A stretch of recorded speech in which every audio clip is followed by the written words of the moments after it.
Because if they have, then I, by law, cannot euthanize the pet. We have to put them in a 10-day quarantine, because animals, if they are rabid, let's say they've bitten someone and they are rabid, they will die within 10 days. So you have to have them quarantined. And this goes true, and we'll talk to Nicola about this because it's kind of neat. I'm sure every time she gets called on an animal biting scenario, the animal has to be quarantined for 10 days.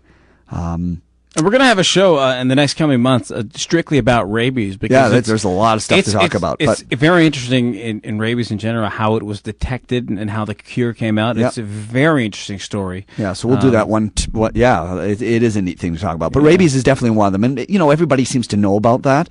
What's interesting is there's a lot more nasty cat diseases out there that a lot of people don't know about. And one of those big guys... well, do you know of any?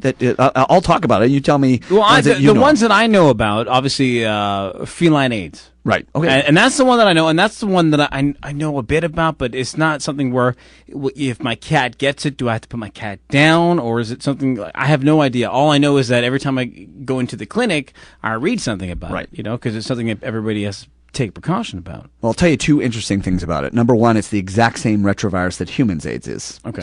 But the nice thing is it's species specific, meaning that we can't give it to cats, and cats thankfully can't give it to us. So that's an important thing. I mean, of course. Otherwise veterinarians, I'm sure, would decide whether they wanted to continue to practice if they knew that if an FIV positive cat bit them, which has bitten me before, that you could get AIDS. It's HIV.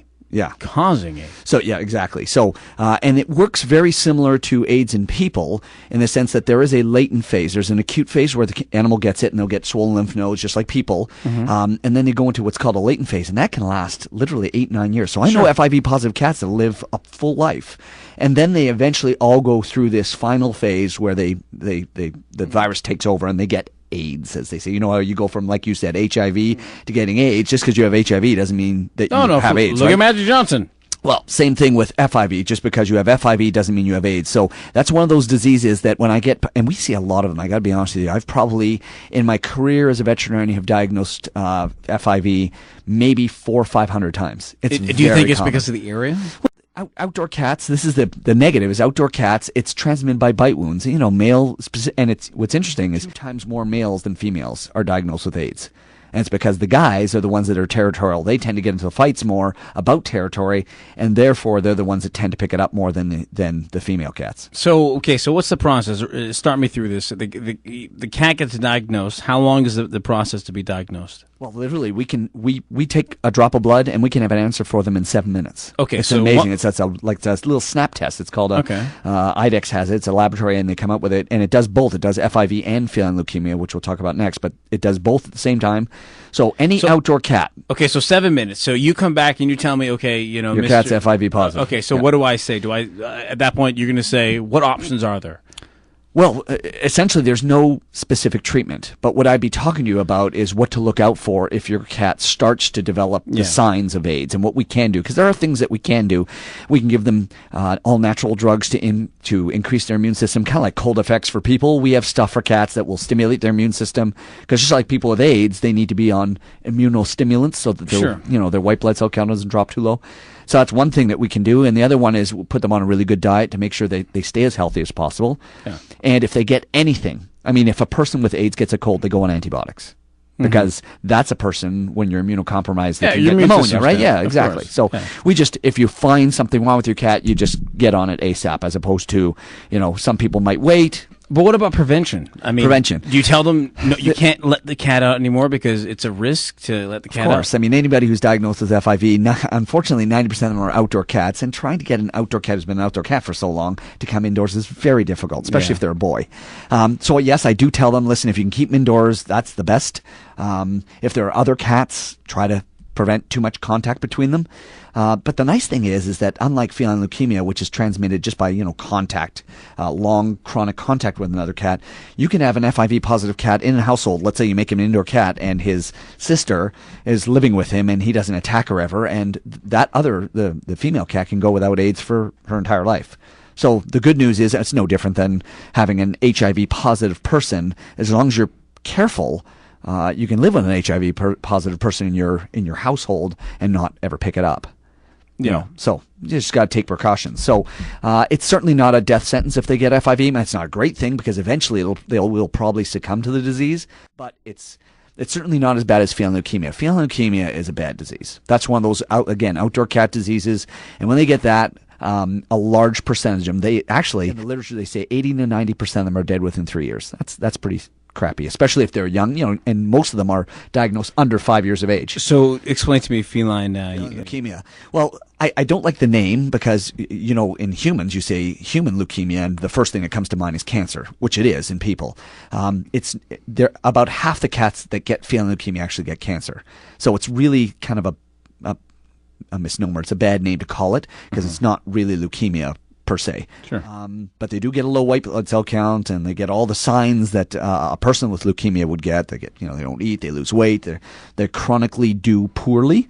But that's much more of a serious disease than AIDS. I mean, and it's much more easily transmissible than AIDS is. Like AIDS isn't necessarily always transmitted through the placenta. Like if you have a mother in terms of a queen, a cat, who has AIDS and she gives birth to kittens, the kittens aren't necessarily going to have AIDS if she does.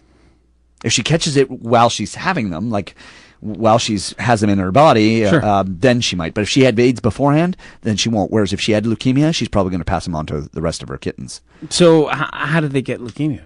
It's either transmitted by mom through nursing in the milk or through her placenta when they're pregnant. But how originally? Saliva, any type of bloody fluids. But where does it come from? Because we know obviously feline AIDS comes from other cats going back and forth. So where does the leukemia come from? Is this something that's a natural? No, it's out there. It's just like AIDS. Same thing. AIDS. It's transmitted by intimate contact, just like AIDS would. Except AIDS is more transmitted by bites. They actually have to bite, whereas with leukemia, they could sniff noses or share food bowl or. Okay, so it's like hepatitis, basically. Right. Exactly. It's just like hepatitis. Like a little bit right? touch. Okay. Yeah. So, and what are the things? Obviously, you go in there, and when you diagnose someone with leukemia, that's usually a poor program. I mean, I go in, and it's not fun to tell people about that because that's usually I'm essentially telling them, by the way, your 2-year-old cat probably has 2 or 3 more years max to live, which is upsetting. What's the longest you've seen someone with leukemia? There's about 10% of cats that they just get over it. It just they just seem to mount an immune response. Yeah. But that's a pretty small number, No, my cat, when she passed away a few while ago, she one thing about her that I always wondered if this was a symptom of something, but she would, wake up, Janelle. She would, she would go on top of me like this, with the kneading, kneading, and she would drool, like a little drool come out. And I always wondered if that was a symptom of something. Well, symptom of one of two things. A lot of cats who purr drool, especially when they get older. She drooled, yeah. Purred, excuse me. Okay, so sometimes when they purr, it gets their salivary glands going, and they'll drool for that reason.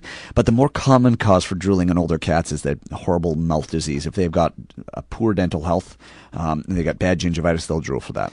Yeah, but she was an outdoor cat her whole life. And you know what? One of the symptoms of AIDS and leukemia is a bad mouth that leading to drooling. Not just a bad mouth from age, but I mean, I've seen 2-year-old cats with FIV that have horrible gingivitis. Well, she was 20, so that's pretty good. Good for her. Good for her is right. Okay, so obviously, feline leukemia is not something you want to get, and there is that 10% chance that even if you get it, things can be okay. Right. And so, what do you do in terms of once again quarantine right away by saying if someone says to you, hey, what do you do? Because that's a situation where, listen, if you don't take that cat out of the equation, or if you keep letting that cat outside. Yeah, I really get a little more strict with the feline leukemia positive cats than I do with the FIV positive cats. Now, the good news is there is a vaccine for feline leukemia, and it works great.